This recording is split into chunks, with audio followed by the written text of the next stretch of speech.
Ein was born as a worthless appraiser, and it has led to a life of constant misery. He can barely make a living for himself and is constantly mistreated by those around him. So now that he's on the edge of death's door, he decides to take the plunge and get it over with. A few hours earlier, Ein was in a party with the mage Jolene and the swordsman Zoid. He is currently up against your average New York City rat, and he manages to slash it, but it's not enough to take the rat down. So he yells for Jolene to hurry up with her spell, and once she's finally done, she fires it at the rat, killing it in a single blow. Now that they are done with their battle, Zoid and Jolene begin praising each other for a job well done. However, they are nowhere near as nice when speaking to the appraiser they brought along with them. Zoid yells for Ein to hurry up and do his job already, but all the heavy baggage Ein is carrying, combined with the weight of their insults, makes it difficult to move. So Ein ends up falling face first to the ground.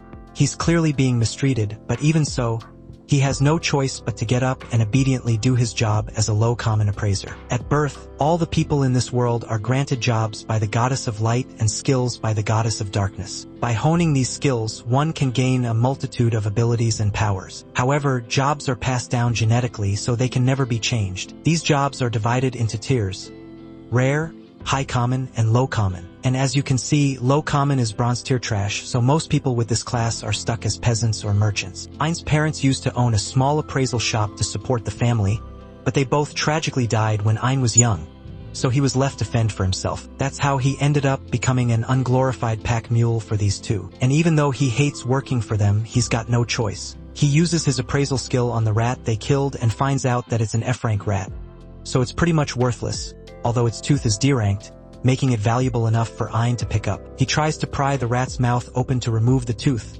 but that jaw isn't budging, so this is going to take a while. Zoid and Jolene are starting to get impatient since Ein is taking so long, so he asks them for a little help to get the rat's mouth open quickly. However, Zoid is offended that Ein would even dare to ask for help, so he throws a rock at him and tells him that he's worthless. Ein glares at Zoid with rage in his eyes for what he just did, but unfortunately, Ein doesn't have the strength to fight back that rage. So, Zoid just kicks him across the floor, and Ein is forced to apologize and beg for mercy. Zoid doesn't feel like beating him up anymore, so Ein gets back to work trying to pry the rat's jaws open while Jolene and Zoid mock him for being a filthy trash collector. They really enjoy making fun of him, and they know he can't do anything about it since there aren't any jobs for an appraiser like him. If someone wanted to figure out the value of an item, they could easily go to the guild and have it appraised with a magic item. So low-level appraisers like Ein are totally obsolete. Ein heard everything those two just said about him, and he knows they are right. His appraisal skill is practically worthless, so the only job he can get is scavenging parts for jerks like Jolene and Zoid. As soon as Ein has stored the tooth in his bag, Zoid reminds him that the only reason they even agreed to have him in their party is because Zoid hates touching gross stuff like that. So, Ein had better learn his place and behave like a good trash boy. Life dealt Ein a bad hand, but he's got to do whatever it takes to survive in this world, even if it means he must suffer at the hands of those two. As they are walking through the dungeon, Zoid happens to spot a hellhound corpse lying in the middle of the path. He doesn't even question it. He thinks this is incredibly lucky since they can loot it without him having to fight, so he orders Ein to start looting. However, Ein has a funk-tining brain and raises a good point. If the hellhound was already dead before they got here, then something strong must have killed it. On top of that, hellhounds aren't even supposed to spawn in this area of the dungeon, so he is sure something is seriously wrong here. However, Zoid doesn't want to hear any logical arguments from a loser like Ein, so he tells him to shut up and get to work already. While Ein does the dirty work, Jolene and Zoid begin talking about getting freaky with each other once they get back to town, and maybe forcing Ein to watch. But then they notice a second hellhound corpse in the corridor, so they tell Ein to go get that one too. However, this time, Ein is frozen in fear because, according to the guild map he got, there shouldn't be a corridor here. So, he has a bad feeling that something is going to go wrong if they keep going. Yet, once again, Zoid completely ignores Ein's logical arguments and starts walking into the corridor. He tells Ein that if he's so scared to continue, then he can leave on his own. But he won't be getting paid anymore since he is disobeying an order from the leader. Ein is pretty much cornered here because, on one hand, he knows something dangerous might be down in that corridor, so he really doesn't want to go. But he also can't afford to be fired from Zoid's party. There are practically no other parties that would be willing to accept a loser with a skill like appraisal. So, if Zoid kicks Ein out because of this, he will have no way of surviving. So, Ein eventually decides to head in. After walking through the corridor for a while, they come across a ton of dead hellhounds on the floor, and Zoid thinks they just hit the jackpot since they can loot all these bodies and make a massive profit without having to fight anything. But Ein is still uneasy since whatever killed all these hellhounds might still be around. Zoid is getting sick of all Ein's constant worrying, so he yells at him to shut up and do his job. But then, Ein sees something absolutely terrifying behind Zoid, so he nervously points in that direction. Zoid turns around to see dozens of little red eyes staring at them. A few moments later, a pack of hellhounds emerges from the darkness. All those hellhound bodies they found earlier must have been the result of infighting among the pack. But now that they've been confronted by the full pack,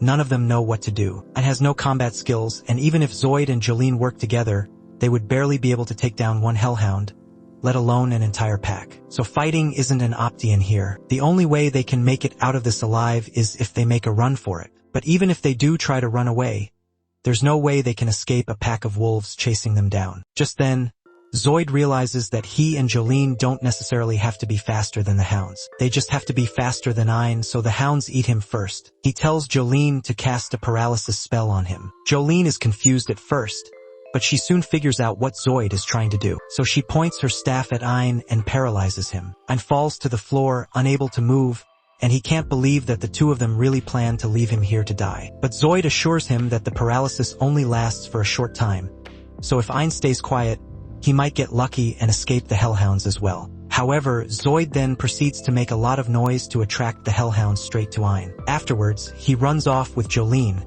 leaving Ein to be eaten. The hellhounds pounce on Ein and immediately bite into his arm and leg, so he screams out in pain. But all the pain from being mauled causes the paralysis to wear off. So Ein can once again move and grabs a nearby rock to get the hellhounds off him. He then throws his backpack at them. While it may not have done any damage, the food inside the backpack was enough of a distracting to buy him some time, so he slowly limps away from the hounds. But unfortunately, he discovers that Zoid and Jolene had blocked off the exit, so there really is no way for him to escape. He doesn't have much time before the hounds come after him again, so Ein spots another corridor and starts heading straight for it. But to his dismay, this corridor leads to a massive dead end. All hope seems to have been lost for Ein since he has nowhere to run, and he can hear the dogs closing in on him by the second. If he is going to die regardless, Ein would rather fall to his death than be eaten alive by those monsters. Till now, he has always blamed his failures on his trash appraisal job. But now, he realizes he never actually tried to overcome the challenges he faced because of his job. But even if he realizes that now,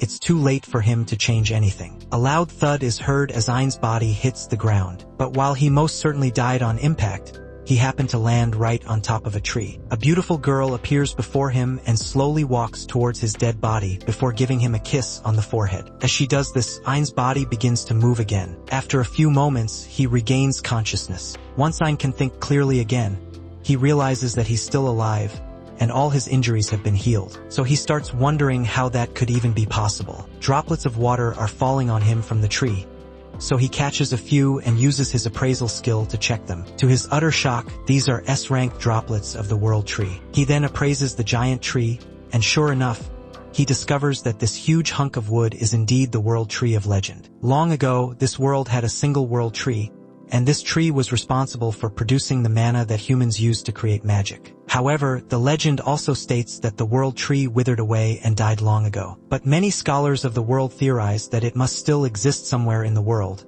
which is why massive adventures were launched in hopes of finding it. But the tree was never found, although it makes sense why no one ever found it, because who would think to search at the bottom of the dungeon? He realizes that the tree must have brought him back to life, so he thanks it. As he does so, he hears a girl's voice, but there's clearly no one else here, so it must have been his imagination. Moving on, Ein is glad he survived the fall. This place seems pretty safe since there are no monsters here, but he needs to think about how he's going to get himself back to the surface. Zoid and Jolene obviously aren't going to call anyone to save Ein. Plus, there's no food here, so he will starve if he doesn't make it back home soon. He heads for the exit, but before he leaves, he once again thanks the tree for saving him. This place obviously isn't on the guild map, so Ein has no idea what to expect from this place. The enemies here are bound to be stronger than those hellhounds that nearly killed him, so he's scared. But he has no choice but to go. He's done making excuses for himself and plans to do whatever it takes to survive, no matter how hard it may be. Ein walks out into the dungeon,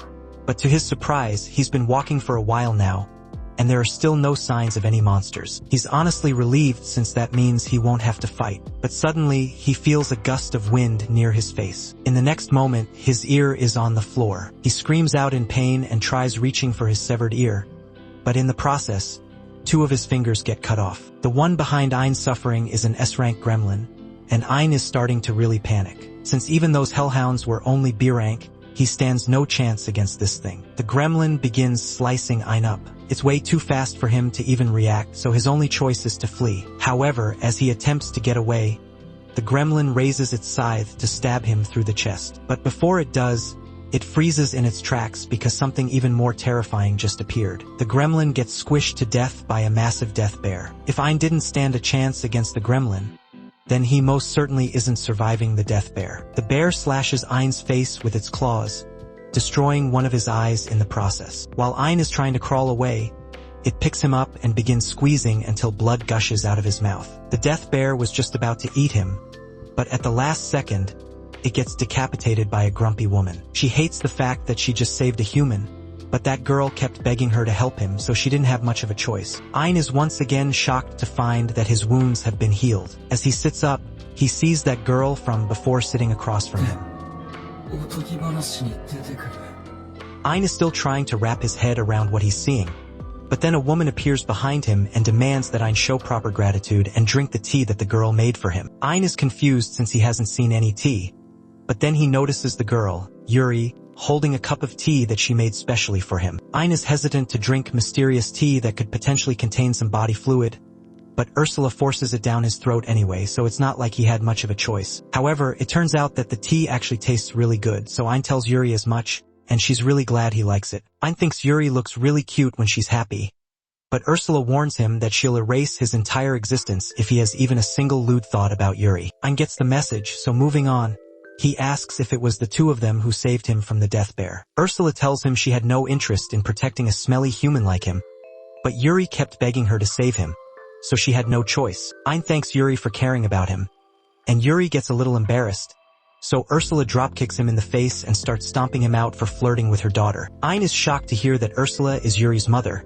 but to be more precise, Ursula is actually Yuri's guardian, and it's been that way ever since she first planted her roots here. Yuri may look human, but she's actually the world tree, one of 9 that exist in this world. So, Ursula was tasked with watching over her and defending Yuri against any potential threats. Ein is surprised to learn that Yuri is the world tree spirit, but it makes sense to him since she's so beautiful. However, immediately after he says that, Yuri gets embarrassed again, so Ursula kicks him to the ground for daring to look at Yuri with such lecherous eyes. Ein apologizes, but speaking of eyes, he realizes that he can still see despite getting one of his eyeballs torn out by the death bear. Ursula explains that she healed him using the tears of the world tree, but even with the healing ability of the tears, they still can't restore a crushed eyeball. So, Yuri generously asked her to use part of the world tree to make a new eye for him so he could see. Ein is once again really thankful, but he's starting to wonder why Yuri was so concerned about him in the first place when they barely know each other. She tells him it's because he thanked her when he fell down here. It's rare for people to end up here,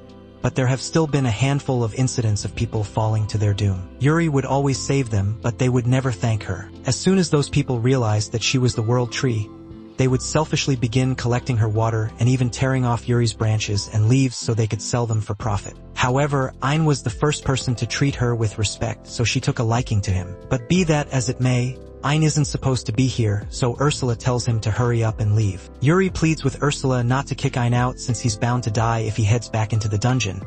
But Ursula doesn't care what happens to him. Yuri does care, though, so she pleads with Ursula to at least find a way to guarantee that Ein can make it home safe and sound. However, there really isn't much Ursula can do to help him. Since she is the world tree's guardian, she isn't allowed to get too far from the tree, so escorting Ein to the surface isn't really an option. And teleportatine magic doesn't work in this dungeon, so she can't use that either. Yuri is devastated that there's no way to keep Ein alive, so she breaks down in tears. Ursula can't stand to see her cry, so she comes up with an alternative to make sure Ein makes it home safely. She turns to him and yells that she will personally train him until he is strong enough to make it out of here on his own. Yuri thanks Ursula for agreeing to help, and Ein is even more thankful since he had thought he was going to die here for sure. He hugs both Ursula and Yuri, but Ursula doesn't like all this affection.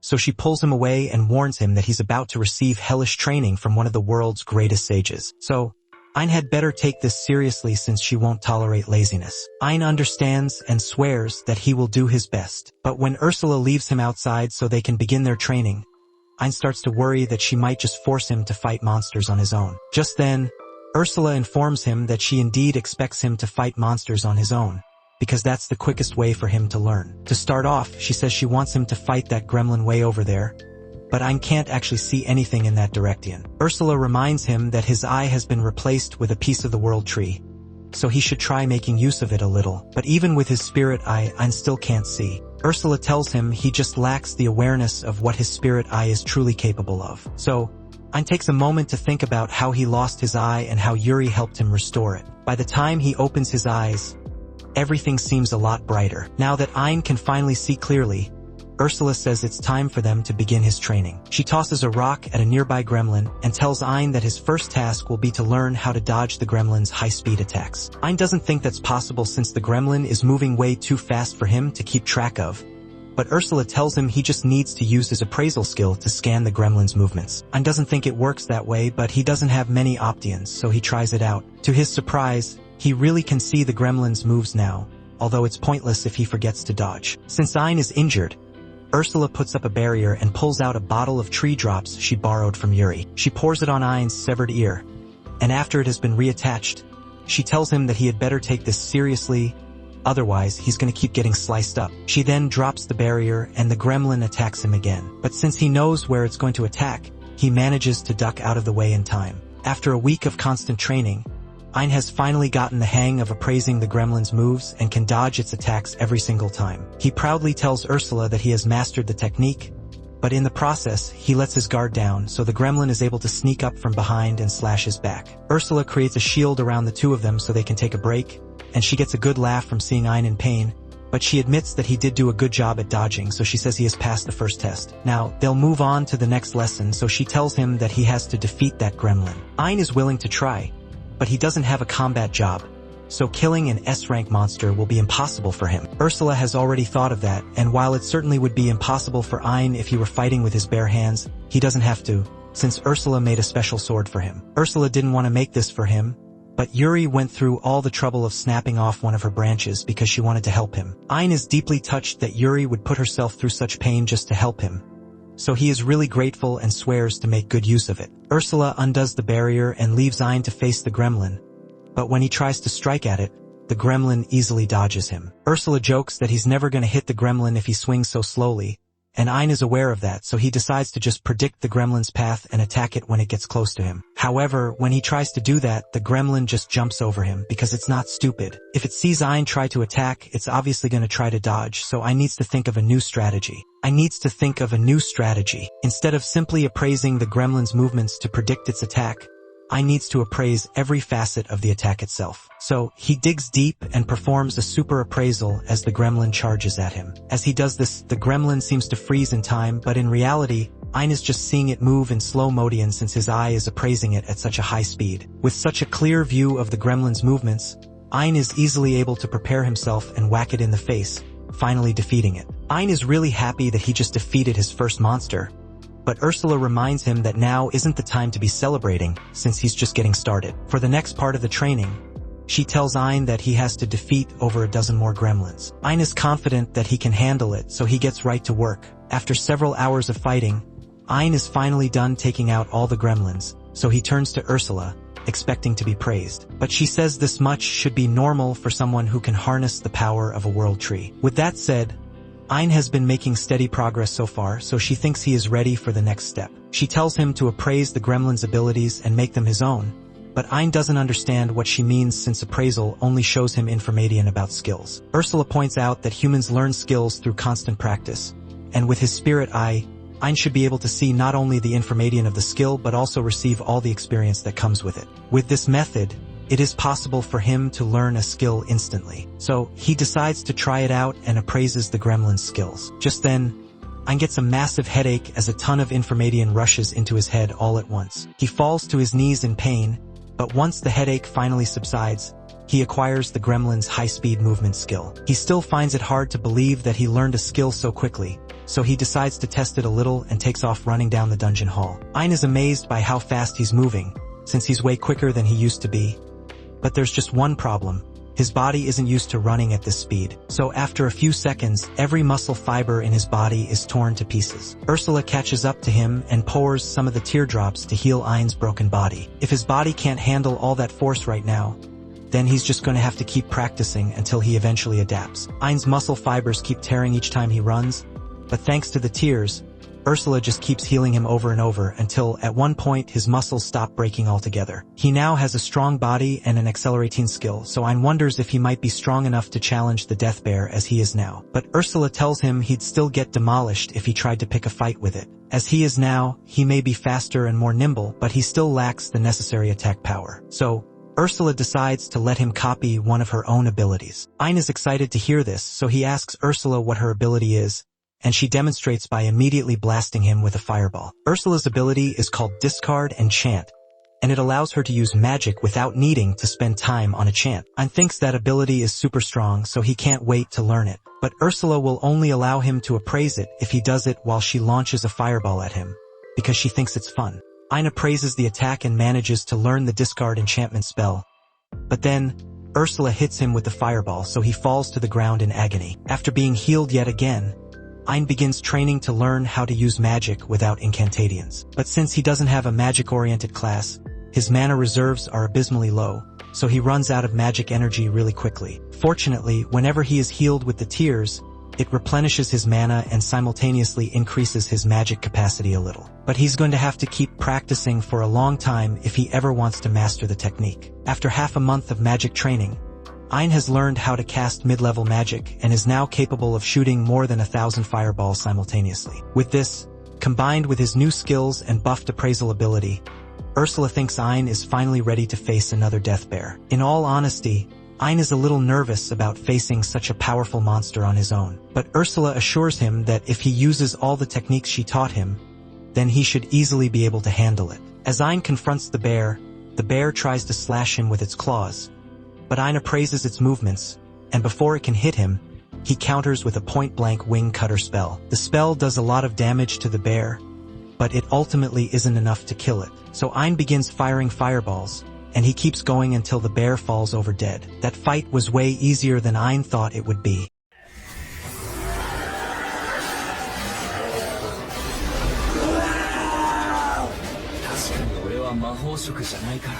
いと正確に当てないといけない。でも一発でダメなら食らえファイヤーボールキャ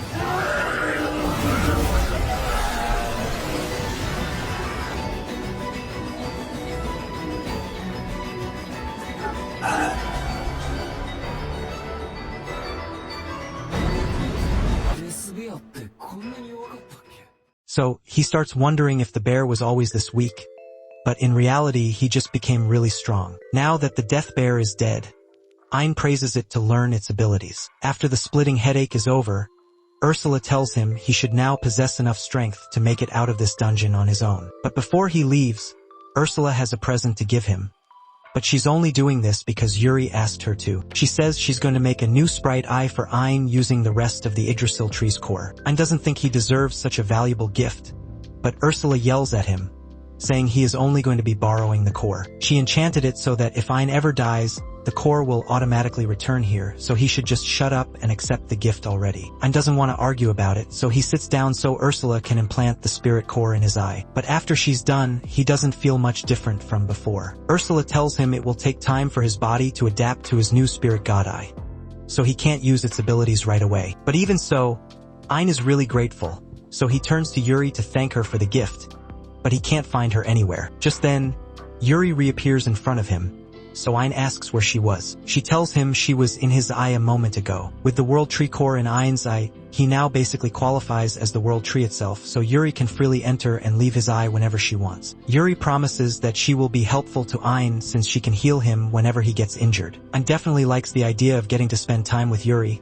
but he asks Ursula if she's really okay with this. Ursula dropkicks him in the face and says she obviously doesn't want to entrust Yuri to a schmuck like him. But Yuri has been stuck here ever since the day she was born, so she has never gotten to see the world or had a friend. Ursula may not like him, but after all the time she has spent with him, she can at least tell that he's a good kid. So, she wants him to go out there and show Yuri the world. Ein is honored that Ursula trusts him so much, so he swears to take care of Yuri no matter what, and Ursula is glad to hear that. Before Ein leaves, Ursula has a gift of her own that she wants to give him, so she asks him to stretch out his hand. As he does so, she imbues it with some magic. Ein asks what this is, so she explains that it's an infinite storage spell. As long as he has that mark, he can store any physical objects within it. The first thing she wants him to store is the spirit sword she made for him. But before that, she stabs him in the eye and falls to the floor in pain, so Yuri heals him. But just before his eye is completely healed, Ursula shoves a philosopher's stone down his throat, and it replaces his right eye. Ein asks what that was all about, so Ursula explains that the philosopher's stone just established a permanent link between her and Ein. Now, she can see everything he sees, so he had better not think about getting physical with Yuri. This is definitely going to be awkward for Ein, but that aside, he's all set. It's about time he starts making his way out of the dungeon. Before they get going, Ein asks Yuri if there's anything she wants to do once they get to the surface. After thinking about it for a bit, Yuri answers, saying she would like to see the rest of her family. Ein didn't know that Yuri had any family aside from Ursula, so Ursula explains that all the world trees that exist used to be part of one massive world tree. However, at one point, the cores were split and hidden away in separate dungeons, so Yuri hasn't been able to see her siblings in years. In that case, Ein promises to travel the world with her so they can meet all the other world tree spirits. But to do that, first they have to get out of here. Ein heads out into the dungeon, but once he comes across a split in the path, he isn't sure which direction to follow. All of a sudden, he hears Ursula's voice in his head, telling him to take the path to the left. She already appraised an escape route for him with his eye, so as long as he follows her directions, he can't get lost. Also, there's a giant viper monster heading straight for him, so he had better get ready to fight it off. A few minutes later, Ein has killed the S-rank viper, and he's pretty proud of himself for being able to take it down so easily. Ursula tells him that she already used his eye to appraise the viper's abilities, but Ein wasn't ready for it, so he grabs his head in anticipation of the intense pain. However, to his surprise, there is no pain. That's thanks to Yuri, because she healed him as soon as his head was about to start hurting. If Yuri can do that, then that means he won't have to suffer any more headaches when he appraises skills to learn them. So he thanks her for all her help, and eventually makes it to an ominous-looking door, and Ursula explains that this is where he will find the boss monster of this floor. Dungeons are pretty much living creatures that feed on the humans that die, and as such, there is always a dungeon core and a dungeon boss to guard that core. The only way for Ein to get out of here is to defeat the dungeon boss and destroy the core, but Ein isn't sure if he has what it takes to do it. Defeating S-rank monsters is one thing, but a dungeon boss is supposedly several times stronger than any S-rank monster he has encountered so far. However, he refuses to back down because he is no longer the weak Ein who would helplessly run from death. He opens the doors to the boss room and finds the dungeon core on the other side of the room, but as he and Yuri are walking over to it, they trigger a summoning circle on the ground and cause a massive golem to spawn. This fight is going to be tough, so Ein asks Yuri to get back in his eye so she doesn't get hurt. After that, he begins charging at the golem. He dodges the golem's first strike with his speed boost, but he won't be able to dodge the second one, so instead, he braces himself for impact with his superhuman strength skill.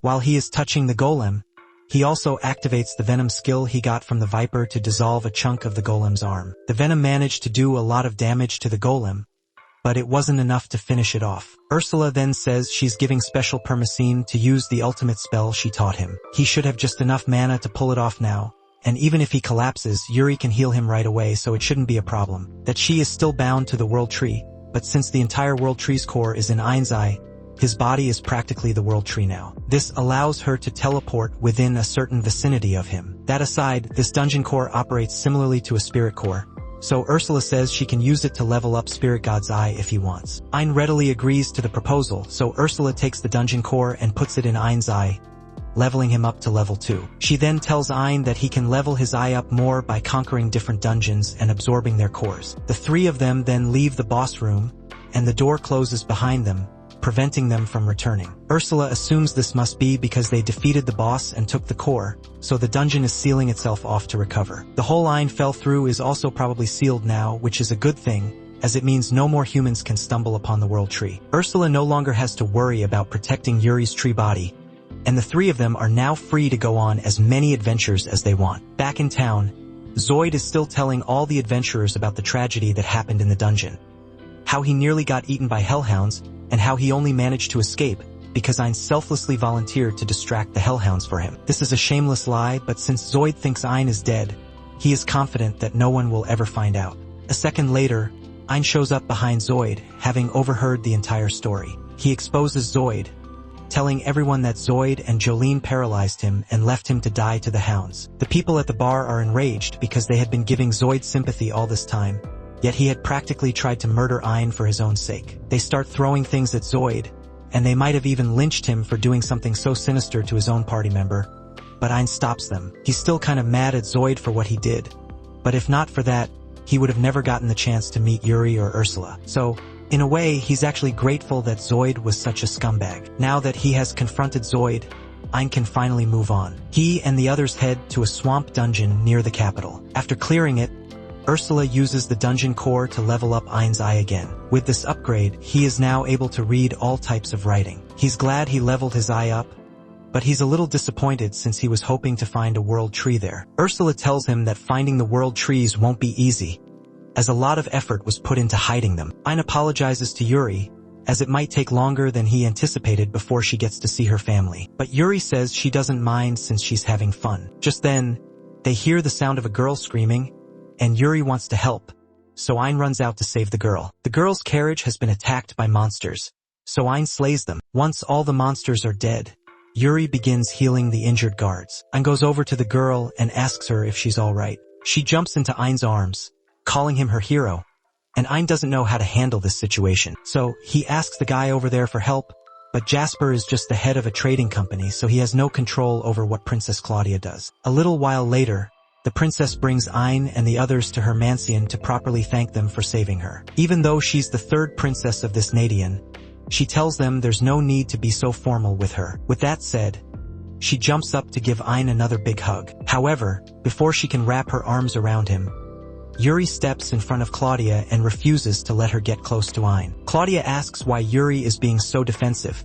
so Yuri blurts out that she doesn't want Claudia to touch Ein because she's Ein's wife. We then cut to Ein's face, and that right there is the face of a man who didn't realize he was married until a second ago. However, even with Yuri's declaratine, Claudia doesn't give up, because she's fine with becoming Ein's second wife. While she and Yuri argue over it, Jasper comes over and says he has something to tell Ein. Ein asks what this is about, so Jasper tells him to marry the princess. That's the third person today. But before Ein can respond, Jasper asks him to come down to the basement because there's something he wants to show him. Jasper is the head of the Geno Trading Company, and Ein already knows about the company since they are pretty much the richest and most famous trading company out there. Jasper leads everyone to his jewel room and explains that he has made it his life's mission to preserve all the prettiest jewels in the world. And today, he found the prettiest jewel of all. He knows Ein's eye is made of a spirit core since he has done quite a bit of research on them, and he fell in love with Ein's eyes at first sight. Ursula pulls Ein aside and tells him to reconsider because Jasper probably has information on the location of other spirit cores. Plus, Jasper is rich, so if Ein married the princess, he would have access to all his resources. However, Ein isn't interested in being a gold digger, so he asks Jasper if they can just be friends instead. Jasper says that's fine for now, at least, and then asks Jasper if he has any information on the other spirit cores, and Jasper confirms that he does. However, the locate-ins are incredibly dangerous, so he hasn't been able to investigate them. But with Ein's skills, that shouldn't be much of a problem. Thanks to the info he got from Jasper, Ein manages to locate a secret dungeon, and he's hopeful that one of Yuri's sisters might really be here. So, he assures Yuri that he will do whatever it takes to make sure she reunites with her sibling. After entering the dungeon, Ein eventually comes to a dead end, and he doesn't know what to do since Jasper's instructions clearly said there should be something here. Ursula explains that there's a magic circle built into that wall over there, so touching it should teleport them into the dungeon. Ein does as she says, and he immediately starts to and the second he touches the wall, he finds himself standing on a cliff that overlooks a jungle. He is surprised that a jungle could fit inside a dungeon, but Ursula tells him all this is just an illusion created by powerful magic. Just then, they hear a voice talking to them, and Yuri recognizes it as the voice of her little sister, Pina. Yuri wants to meet up with Pina, so she asks where she is, but Pina is all the way at the end of the dungeon. She says they are going to have to clear the dungeon and make their way over to her. Ayn thinks it'll be a major pain to have to clear the entire dungeon, so he asks Pina if she can just teleport them to the end or something, but Pina says she can't use that kind of magic. In that case, Ayn accepts that he is just going to have to clear the entire dungeon. Pina is surprised to see so much confidence coming from a mere human. She thinks Ayn is just bluffing, so she warns him that she set up traps all over the dungeon, so there's no guarantee that he won't get hurt if he continues. Ayn understands that it's going to be dangerous, but he's sure he can handle it. Pina finds Ayn interesting, but she doesn't trust him, and she's going to take great pleasure in watching him suffer while trying to make it through the dungeon. In fact, there's a pit right in front of Ayn, and Pina is sure he won't notice it and will fall in. However, Ayn does notice it and easily jumps over the trap. He then continues dodging all the other traps Pina laid out, and Pina is starting to get pissed because she put a lot of work into making those. Ayn doesn't get why she's mad since it's not like he's going to intentionally fall for a trap that he can avoid. But Yuri explains that Pina has always liked making innocent pranks for people to enjoy. Ayn doesn't think there's anything innocent about Pina's hobby since any one of these traps could definitely kill someone. Pina interrupts Ayn because, while she may be sadistic, she's not evil. She designed the dungeon to automatically kick people out once they get themselves into mortal danger, so her traps have never killed anyone, but they can still make you suffer. So, she tells Ayn she's going to send out some really tough monsters to deal with him. The first monster soon approaches Ayn, and it's an S-rank black plant monster. The monster sprays Ayn with gas, and Pina mockingly informs him that it was sleeping gas, so he's going to pass out any second now. However, Ayn doesn't feel even slightly sleepy because he got a skill that grants him resistance to all status effects. Pina can't believe it, so she throws a temper tantrum because Ayn is ruining the fun of her dungeon. Ayn understands why she's so frustrated with him taking the dungeon on so easily,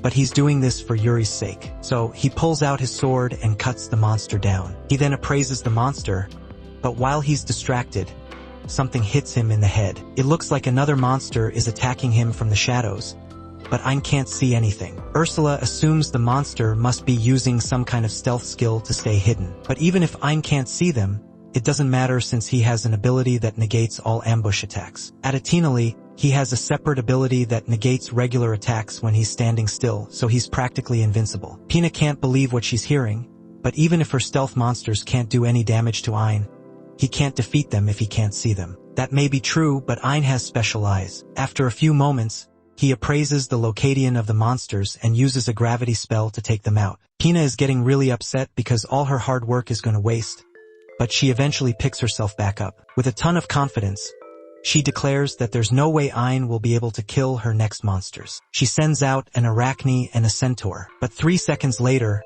Ayn kills them like it's nothing. Pina officially gives up after seeing that, and she's convinced that Ayn isn't a human after all, because no human should be capable of killing 2 S-rank monsters at the same time. Meanwhile, Zoid's life as an adventurer practically fell apart after Ayn exposed him. As he walks back into the guild, all the adventurers start giving him the side eye because they all know about him using Ayn. While there, he runs into Jolene, and he's glad because there's no way she can look down on him for what he did when she was in on it. But he was wrong. Jolene switched sides the second Zoid became an outcast, and she even turns on the waterworks to make people believe she did nothing wrong. So, he tells her to stop lying and reminds everyone that she was the one who cast the spell to paralyze Ayn. But Jolene just says she had no choice because Zoid threatened her, and that's all it took for the blame to be placed firmly on Zoid's shoulders. Zoid is kicked out of the guild and reminded that no adventurer would ever want to team up with the likes of him again. Zoid doesn't understand why everyone is treating him like an outcast all of a sudden because he's sure any one of them would have left Ayn as bait if they were surrounded by wolves. He blames Ayn for this whole mess because if Ayn had just let himself die,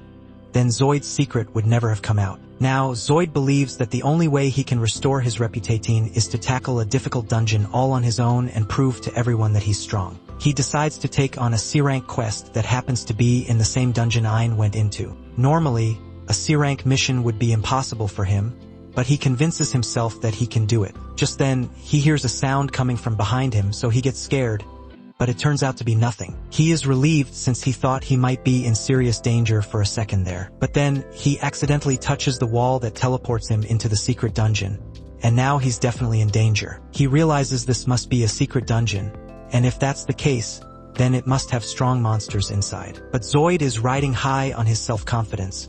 Sure, he can handle whatever comes his way. At least, that's what he thinks. After taking 2 steps in, he falls for a pit trap and is about to die. Luckily for him, Pina wasn't lying when she said she doesn't like killing people, so Zoid gets teleported back outside. He then hears an announcement from Pina saying he can try again if he wants. After realizing he can't die in the dungeon, Zoid thinks this might be his chance to prove himself, since he can just keep trying over and over until he gets good enough to clear the dungeon. He heads back in, and he keeps falling for trap after trap until eventually, he's able to make it to a clearing in the forest. However, things don't get much better for him because he ends up coming face to face with a giant S-rank lizard monster, and he immediately gets badly injured. Pina finds this amusing, but she still doesn't want anyone to die in her dungeon, so she tells Zoid she can teleport him out now if he wants. Zoid refuses to give up, but then he gets his arm crushed. He screams in so much pain that he forgets to say, "I give up!" The lizard is about to attack him again.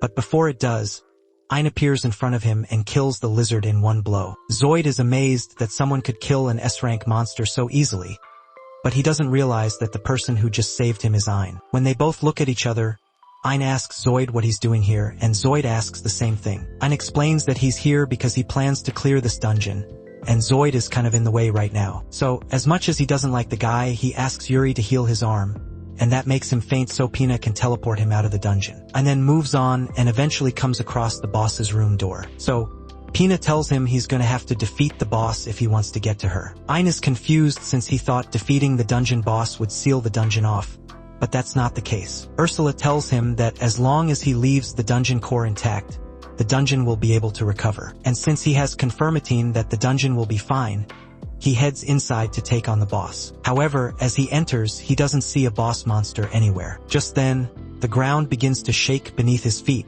so Ein uses his flight skill to get away. And then, it is revealed that the monster is a giant tortoise. Ein freaks out a little because that thing is massive, but panicking won't help defeat it, so Ein shoots a flurry of fireballs at it. However, when the smoke clears, no damage has been done to the tortoise. The tortoise then returns fire and shoots a water ball at Ein, so he counters by parrying it back at the tortoise. But again, this does absolutely no damage. Ein is running out of ideas here because none of his attacks have been effective so far. However, when he takes a closer look, he notices that there's damage on the ground from his fireballs as well as the water bullet. Even though he's sure those attacks hit the tortoise directly, he now understands what's going on here. So, he lands on the ground and lets the tortoise stomp on him to prove his theory. Just as he expected, the tortoise's stomp does no damage to him, because the giant tortoise's body was just an Illusion. And now that it has been established that the giant tortoise is an Illusion, Ein casts a spell to dispel it,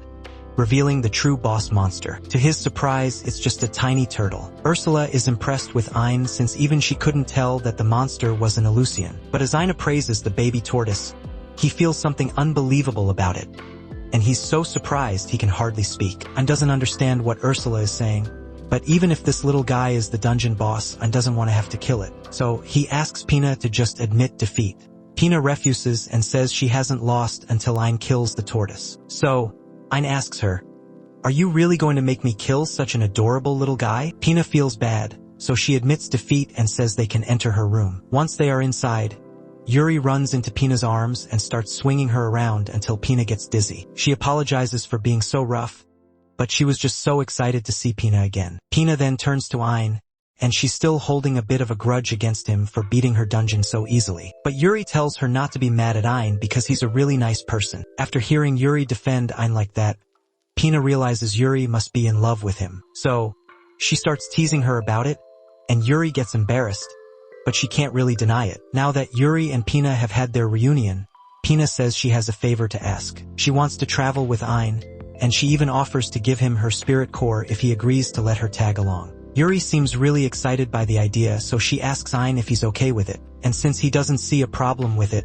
everyone is in agreement. Just then, the little tortoise jumps off Ein's shoulder and transforms into a girl. She introduces herself as Koro, guardian of Kurlheim, the daughter of the heavenly beast tortoise. And for Ursula to be panicking like she just ran into her drill sergeant. Koro must be pretty high-ranked among the guardians. Ain is still in disbelief that there's someone out there who can make Ursula act so polite. Since Koro is Pina's guardian, Ain has to ask her for permission to take Pina with him, and Koro is all for the idea but only on one condition. She wants to come along too. She hands Ain a philosopher's stone, and if he adds this to his eye along with Pina's spirit core, then they will both be able to go with him. Also, Koro's ability allows her to create barriers, so she's sure she will be useful to Ain. Meanwhile, Zoid finally wakes up outside the dungeon, and he realizes that the only reason he's alive right now is because the same Ain that he tormented for so many years chose to save him. He then rolls over and starts crying over how much of a failure he has become. Later on, Jasper accompanies Ain to the local adventurers guild because Ain wants to sell some of the loot he got from the dungeon,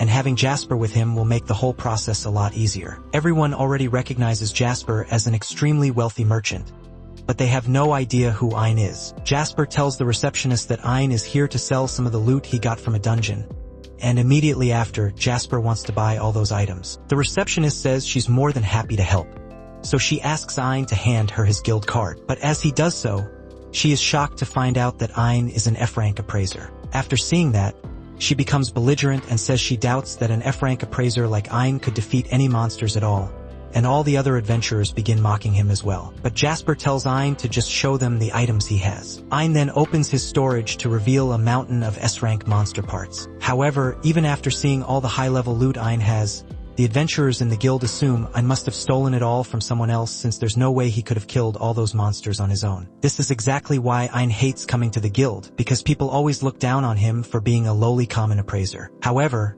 there's someone here who isn't as shallow as the rest. The guild master, Megan, comes out of her office and condemns all the adventurers for mocking someone they've never met just because of his skill class. The receptionist uses an appraisal device to scan the items Ain brought, and to her surprise, it really is all genuine.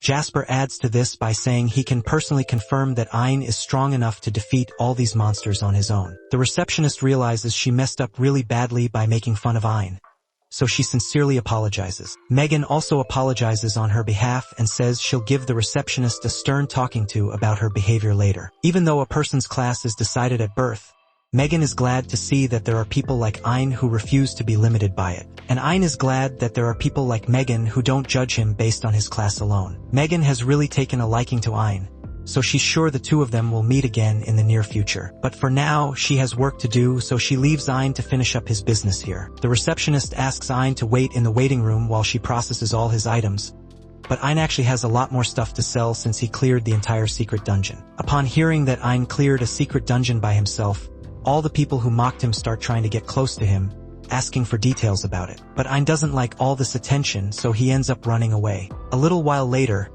Ain takes a dip in the bath to relax after all that stress. But while he's enjoying his soak, Yuri suddenly appears beside him. Takes a moment for it to register, but when it finally clicks that she's in the bath with him, he totally freaks out. He swims away from her in a panic, but Yuri doesn't understand why he's being so distant, since they are always together. Pina then shows up as well and begins joking that Ain was overcome with lust after seeing Yuri's naked body, but Ain denies it. In the first place, Yuri and Pina shouldn't be here since this is the men's bath. But Pina reminds him that she and Yuri are spirits, so they don't have to follow human rules. She then asks if he is shy because he's having pervy thoughts about Yuri, but he once again denies it and tries to prove that his mind is pure by maintaining eye contact with Yuri. But then his eyes drift down to Yuri's double Ds, and his mind goes blank from there. Ursula then appears, and she doesn't take kindly to Ain staring at Yuri's body. She threatens to eviscerate him with the highest magic she can muster if he dares to touch Yuri. Yuri begs Ursula to stop because she wasn't bothered by Ain looking at her. But upon hearing this,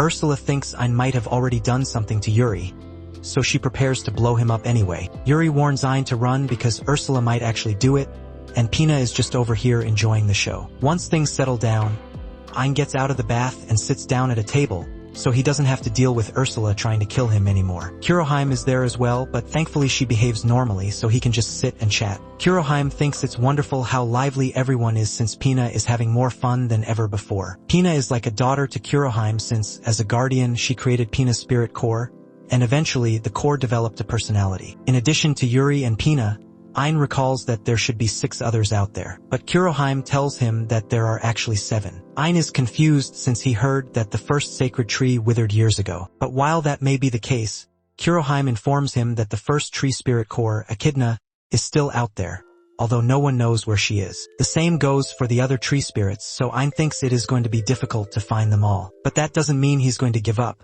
because his end goal is to make Yuri happy and reunite her with her family. The next day, Megan comes to Jasper's mansion looking for Ein because she has a special request to ask of him. Ein asks why she wants him specifically, since she could have asked anyone else from the guild. However, this mission is something only Ein can accomplish. She asks him if he knows anything about the behemoth, but Ein has never heard of it before. So, she explains that it is one of the legendary dragons that was summoned by the demon lord Mikarin. After Mikarin was sealed, the dragon went into hiding, but recently, it has reappeared and is strangely only attacking merchants that pass through the area. That is why Megan is here, to officially give Ein the SS-ranked quest of defeating the behemoth. The quest is incredibly dangerous and may very well cost Ein his life, so Megan would understand if he refuses. But before she even finishes speaking, Ein immediately says he will do it. He heads out into the desert where the behemoth was last spotted, and Ursula appraises its location so she knows exactly where it is. However, before Ein engages, she warns him that the behemoth can absorb magic attacks and is also capable of using air to launch attacks that can cut space itself. Ein takes none of the warning, but the behemoth's ability to absorb magic means Ein is going to have to rely on attacking it with his sword instead. But before any of that, Ein needs to get the behemoth's attention somehow because it is sleeping deep beneath the sand. He decides to use his fire magic to destroy a large chunk of the ground to force the behemoth up to the surface, and it is not happy about being disturbed. The behemoth, throughout its long life, has never once tasted defeat. It was personally created by the demon lord to be incredibly strong. It has laid waste to entire armies of humans, and not once has it ever found a worthy opponent to challenge him. So, at some point, it grew bored of fighting. I may not look all that impressive, but the behemoth acknowledges that he has access to some pretty powerful magic. But it's not like magic is going to work against the behemoth anyway. Behemoth asks Ein who he thinks he is, challenging the mighty behemoth. Ein introduces himself as just a regular man who has come to slay him. Behemoth thinks this must be some kind of joke, since there's no way a human like Ein would ever be able to defeat him. But Ein seems pretty confident, so Behemoth decides to humor him. He tells Ein that he was created by the Demon Lord to be the most powerful beast. But if Behemoth is the best the Demon Lord could make, then the Demon Lord must have been pretty weak. Behemoth is enraged by Ein's insult, so he fires several magic bullets at him. But Ein is quick enough to run out of the way before he is hit. However, since Behemoth is an earth dragon, he tells Ein that there's no escaping him while they are in a field of sand. He stomps on the ground and a sand trapper catches Ein. So, Ein uses his acceleration skill to speed up and close in on Behemoth. Once he's close enough, he proceeds to slice through Behemoth's arm. Behemoth is starting to realize that Ein may be a real threat, so he switches tactics and dives into the sand. While Behemoth is swimming through the sand, he is completely undetectable from the surface, so Ein has no idea where the next attack will come from. The second Ein lets his guard down, Behemoth jumps up from beneath him and swallows Ein whole. Behemoth laughs, thinking he has proved his superiority over the foolish human who challenged him. But it looks like he celebrated too soon because, in the next moment, his face explodes. He has no idea how this could have happened, but he realizes he was wrong about Ein being weak. And he's not even mad about losing because Ein was a worthy opponent. However, before he finally dies, he asks Ein to explain how he managed to pull it off. Ein explains that he simply realized that Behemoth's magic absorption only worked on the outer part of his body. So, he just activated high-level magic while he was inside Behemoth's mouth. However, if that's what Ein did, Behemoth asks how he didn't get caught up in the blast as well. But Ein simply put up a barrier to protect himself from the explosion. Behemoth realizes he had grown arrogant from all his years of easy victories. But as his life fades from what's left of his body, he is content with everything that happened and accepts his defeat. Ein kind of feels bad for Behemoth because he only killed people because the Demon Lord made him that way. But at the end of the day, he still killed a lot of people, so Ein couldn't just let him live. Ursula tells him to just hurry up and appraise his skills. Now that the fight is over, everyone comes out to congratulate Ein on his victory. Once Ein returns, he is called to the royal palace for some reason. While waiting, the princess comes out to see him. She apologizes for not visiting him more often, even though she's his second wife. But Ein reminds her that they are not actually married. She chooses to ignore what he said and informs Ein that he was invited here because her father wants to meet with him. And speaking of her father, he just arrived. Ein is intimidated by the king and his menacing demeanor, so he starts trying to be polite. But the king is actually a really chill dude, so he tells Ein he doesn't have to worry about formalities. The two of them sit down, and the king thanks Ein for agreeing to this meeting because he really wanted to meet him in person. He heard from Megan that Ein defeated the ancient dragon Behemoth, and as the king of this land, it is his duty to properly reward him. But Ein says he doesn't need a reward. Even so, the Behemoth wasn't Ein's only heroic deed, as he also saved the princess when her carriage was attacked. So, as her father, he has to thank him for that. Ein tells him that if he's going to thank someone, then it should be Yuri, since he never could have become as strong as he is now without her help. In that case, the king also thanks Yuri, but she's still shy about talking to people who aren't Ein, so Yuri hides behind him. The king says he is able to judge a person's character fairly accurately, and he can tell that Ein is someone who wouldn't let power go to his head. He has other things to take care of, so he will have to end their meeting here for today. But before he leaves, he says he has a gift to give Ein. In his hands, he holds a watch with the royal family crest engraved on it. With this, Ein will be able to go pretty much anywhere in the kingdom completely unimpeded. Ein is hesitant to accept something so valuable, but it would help him explore areas that would normally be off-limits so he can find Yuri's family. So he graciously accepts the gift. News of Ein defeating the Behemoth begins to spread all over the kingdom, so his popularity is reaching new heights. At the same time, Zoid is reaching new lows, as he is now regarded as trash by everyone he meets. What infuriates him the most is the fact that he has been hearing about Ein's accomplishments non-stop, when not long ago he was stronger than Ein. He thinks everything would have been much better if Ein had just remained a weakling, or if he didn't exist at all. And all of a sudden, he hears the voice of a woman saying she can help him. She introduces herself as a tree spirit and tells him her name is Echidna. Yuri wakes up from a really good nap when Pina comes into her room. She just got out of the shower, so Yuri helps her dry her hair. While she does it, she mentions how worried she is about Ein. He hasn't woken up for a long time since the last time he fought, so she thinks something might be wrong with him. However, Pina tells her not to worry, since Ein is probably just exhausted from all the fighting he's been doing lately. But if Yuri really wants to make him feel better, Pina suggests that she should cook a delicious meal for Ein to eat when he wakes up because he will definitely appreciate it. Yuri thinks it's a great idea, so Pina says they should go shopping for supplies together before Ein wakes up. Yuri doesn't think it's a good idea to go out without Ein, since it could be dangerous outside. But what are the odds that something bad will happen the one time they go somewhere without Ein?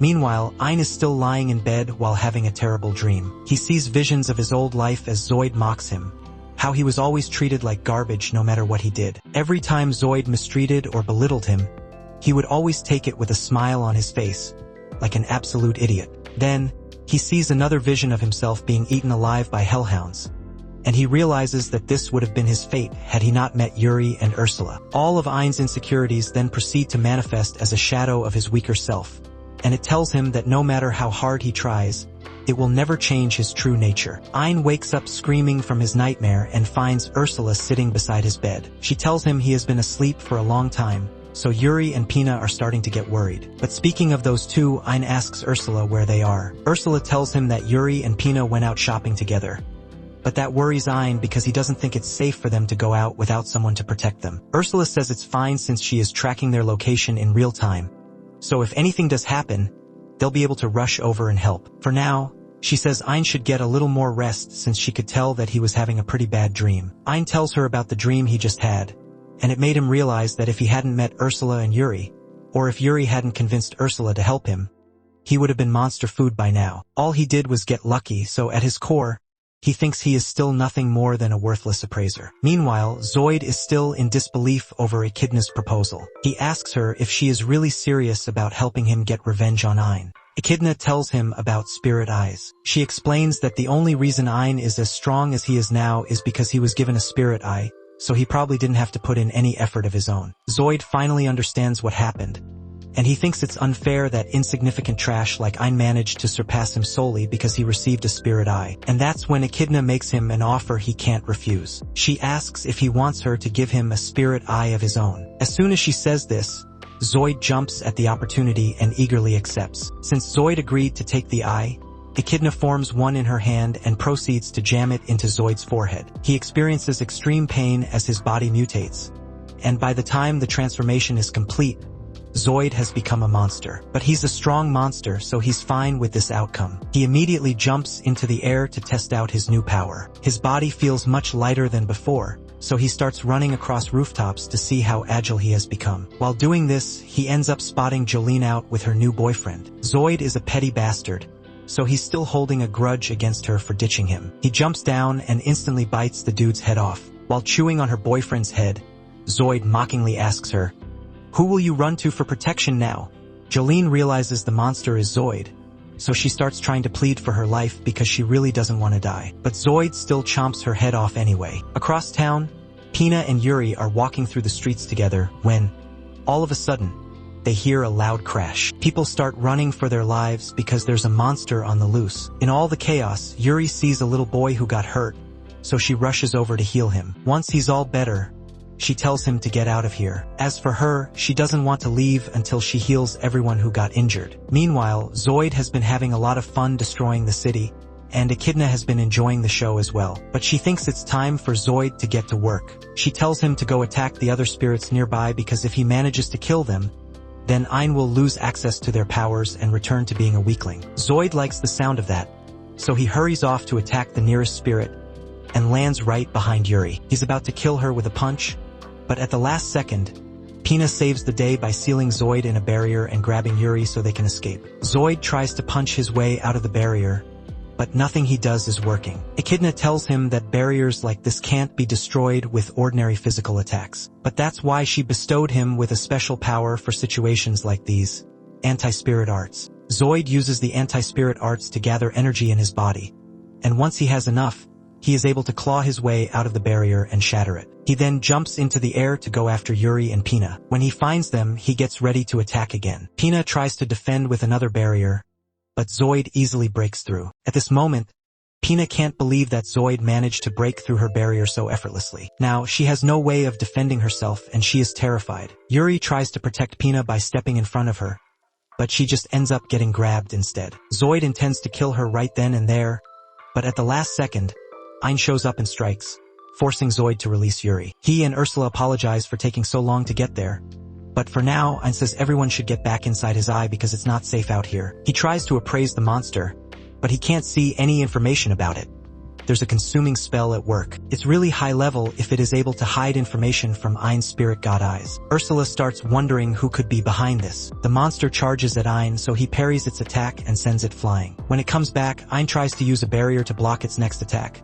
But just like with Pina, the monster smashes through the barrier with ease. Ein gets hurt by the last attack, and the monster begins mocking him. Then, Ein recognizes its voice. He realizes that this monster is actually Zoid. Zoid confirms that it is really him and tells Ein that he, too, has gained the blessing of a spirit, making him just as powerful as Ein. Ein is confused and wonders how Zoid could have possibly gained the blessing of a spirit. But while he's lost in thought, he gets distracted. Zoid takes the chance to punch Ein into a wall. Zoid then tries to slash him as well, but Ein manages to move out of the way and starts creating distance. Ursula asks Ein why he's not fighting back, but even though Zoid looks like a monster now, he is still technically human. Ein hesitates. He doesn't want to kill a human, even if that human is a scumbag. Just then, Zoid's tentacles spring up from the ground, forcing Ein to jump onto a nearby rooftop. Zoid follows him. Zoid is still having a hard time believing all the destructive power he now possesses, and an even harder time believing that Ein has an equal amount of power. More than anything, he finds it strange that Ein has all this power and never used it for personal gain. The second Zoid had the strength to do so,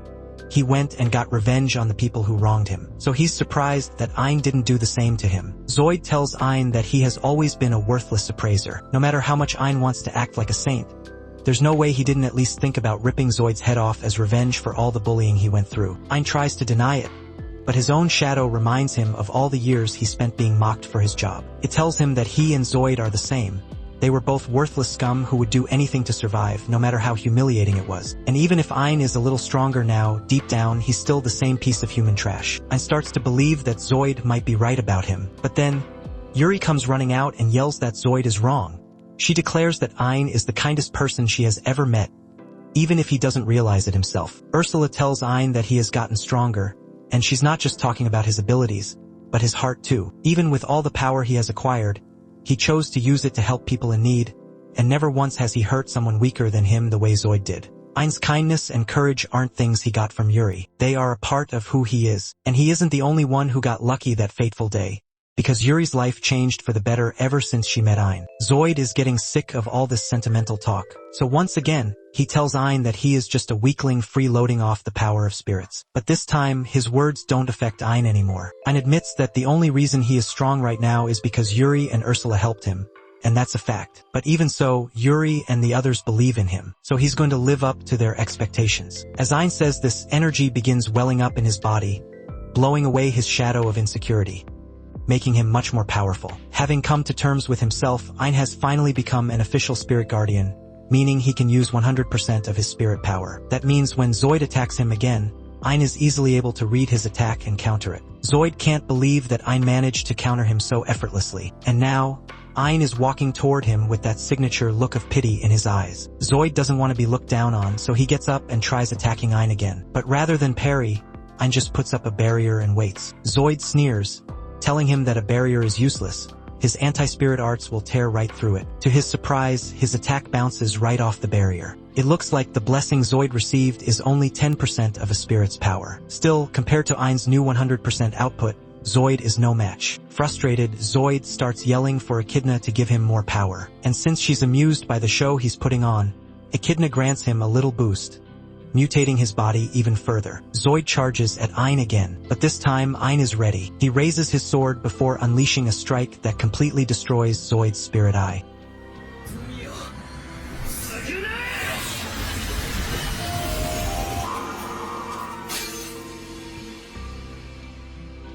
By the end of it all, Zoid returns to his human form and finds Ein standing above him, with an outstretched hand. Zoid hates how Ein always acts so high and mighty, offering to help others even though he's a weakling. But Ein doesn't think there's anything wrong with wanting to help someone out, even if you're weak. I was able to change and become the person I am today, Ein says, so I'm sure you can change too. All you have to do is be willing to take the first step. This finally gets through to Zoid, so he takes Ein's hand, but he did still bite the heads off 2 people and destroy the city, so he's gonna jail for a long time. Ein feels bad for Zoid because someone clearly took advantage of his emotions and granted him spirit powers. But what would this mystery spirit stand to gain? Later that night, Echidna returns to the city and picks up the shattered spirit eye, because it recorded the whole fight. That means she now has access to Ein's battle data. Everything is going according to her plan, aside from the fact that Zoid survived the fight. In the end, Ein imbued Yuri's cleansing powers into his final strike, which is why it destroyed Zoid's monster form but didn't kill him. But now, there's a risk that Zoid might tell everyone about his encounter with Echidna, so she seals his memories away, because she can't have him interfering in her plans to revive Demon Lord Mikarin. Later on, Ein is sitting and enjoying a nice cup of tea when Yuri nervously approaches him. She has a favor to ask.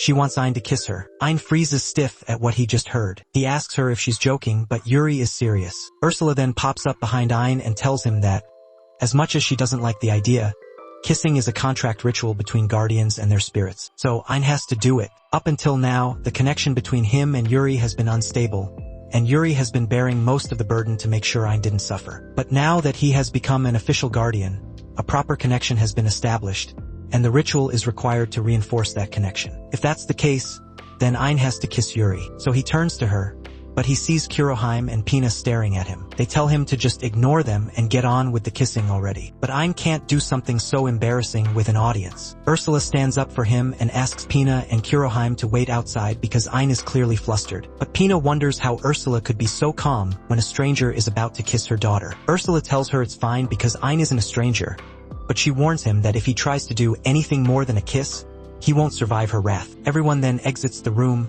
leaving Ein and Yuri alone. Yuri puckers up and Ein leans in for the kiss, but he completely fumbles it. He trips, resulting in a kiss on the forehead instead of the lips. A kiss on the forehead still technically counts, so Ein's eye levels up again. But he is upset that he messed it up, although Yuri still seems really happy. Meanwhile, Echidna heads to the castle of the demon Baron Falco to give him a mission. She wants him to eliminate a certain boy. Falco has no problem killing a single human, but he doesn't understand why he of all people is being tasked with killing an insignificant primate. Echidna tells him that while Ein may not look like much, he was strong enough to defeat Behemoth. Falco doesn't think that's very impressive.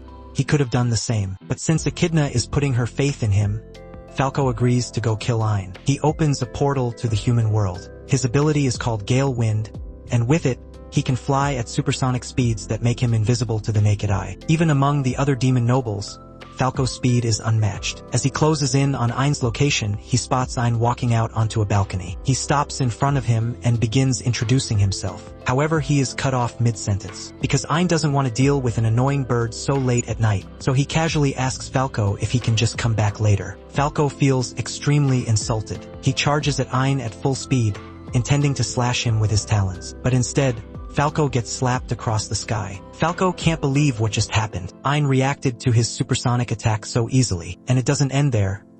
Ein jumps up after him, uses a helix bullet, and knocks Falco down. By the time Falco hits the ground, he's already dead.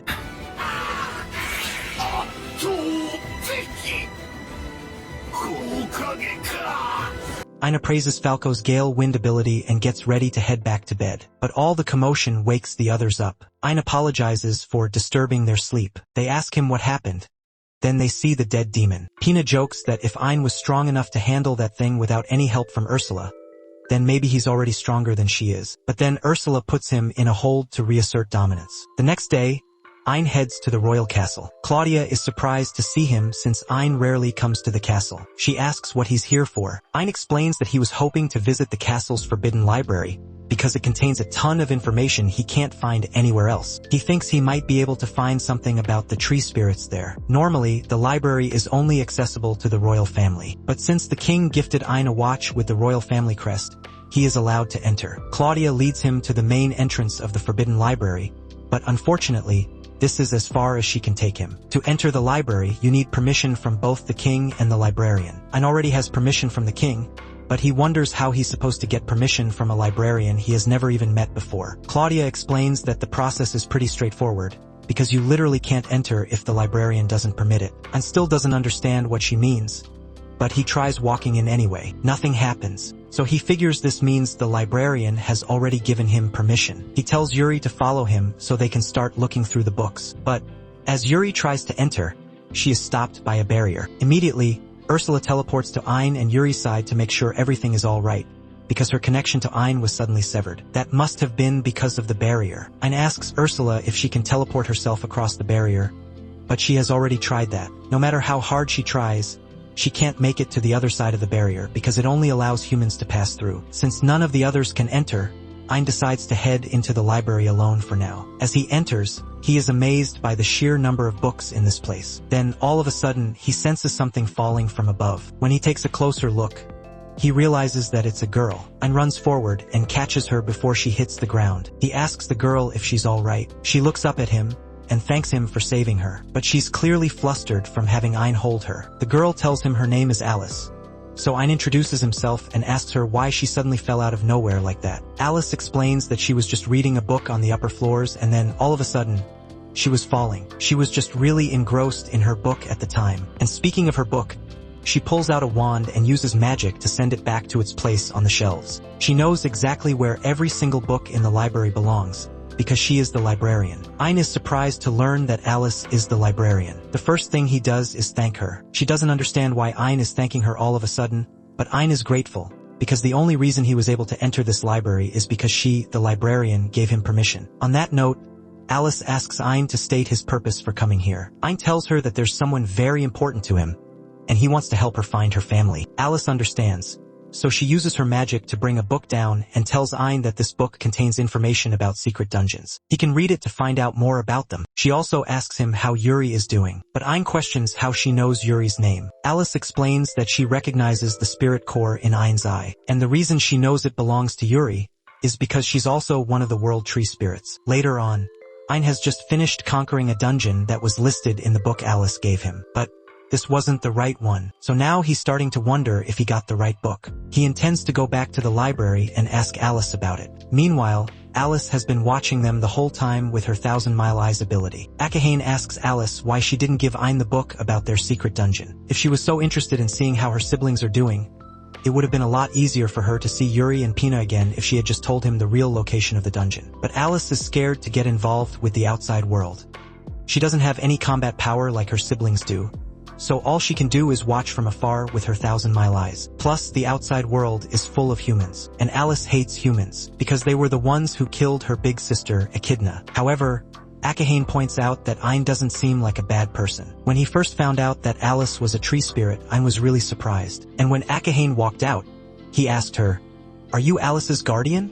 Akahane confirms it and says, "It's a pleasure to meet you." So ein schickes Hand. Akahane thanks him for being so kind to her daughter, because this is the happiest Alice has been in a long time, even if she doesn't look all that happy. Anyway, since Alice is a tree spirit, Ayn tells her that Yuri and Pina are waiting outside, so the three of them can finally be reunited. But unfortunately, Akahane tells him it's not that simple. She explains that Ayn may have entered through a gate in the royal castle, but this library is actually inside a completely separate secret dungeon. A special gate connects the castle to the library, but it only allows humans to pass through. And on top of that, there's a powerful spell cast on it to ensure that only people who have earned the approval of both the king and Alice are allowed to pass through.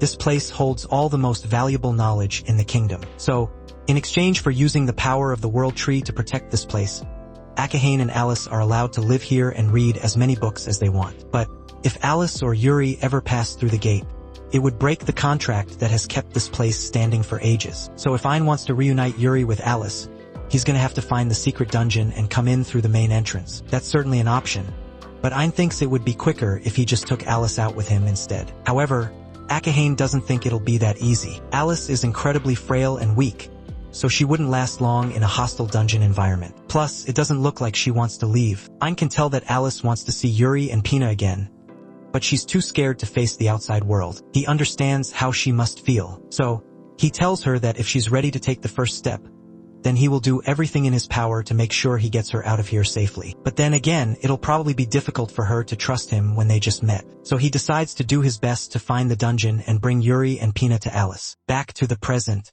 Akahane tells Alice that it's fine if she wants to stay here and wait until Ayn finds her. But she knows Alice has taken a liking to him, so she wants her to be true to herself. Books are nice and all, but there are some things you can only learn by experiencing them for yourself. So it would be a good idea to trust Ayn, because it will allow her to experience all sorts of things. And if anything bad happens, she can always come back to the library whenever she wants. Ayn soon arrives at the library to ask about the secret dungeon again. But before he can say anything, Akahane pushes Alice to take the first move. Alice walks up to Ayn and tells him she trusts him, so she would like to go see the outside world with him.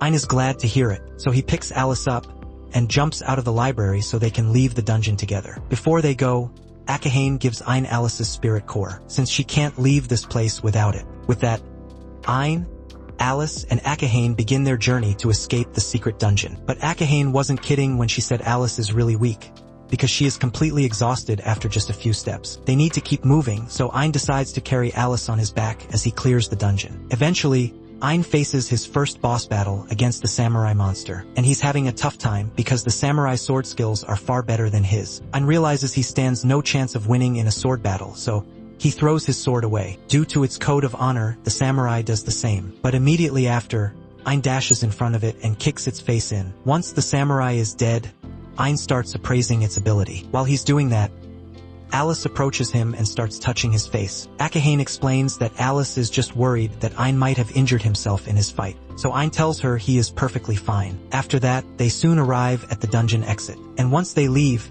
it won't be long before Alice can be reunited with her siblings. However, Alice doesn't seem too happy about it. Ayn doesn't understand why, so Akahane explains. Alice is upset because, once they leave the dungeon, Ayn won't carry her around anymore, but if that's what's bothering her, Ayn smiles and says he can carry Alice as much as her want, even after we get home. Ayn eventually gets Alice back to the mansion. Yuri is so glad to see her. She immediately tries to hug Alice, but Alice isn't a fan of big hugs, so instead, Yuri hugs Ayn and thanks him for bringing Alice back. However, Alice gets a little uncomfortable when she sees Yuri so close to Ayn, so Pina decides to tease her a little. She also hugs Ayn and tells Alice, "If you don't hurry, there won't be any room left for you." Alice doesn't hesitate and clings onto Ayn's arm. Pina then starts teasing Alice even more and asks, why are Alice holding onto Ayn's arm so tightly, but Ayn doesn't even get embarrassed. He just tells Pina to stop messing with Alice. Jokes aside, the fact that Ayn didn't get even a little flustered by her teasing makes Pina suspicious. She starts thinking, Could I really be in love with Alice so? Everyone starts interrogating him. This was the end of episode 7. Subscribe to not miss the next part.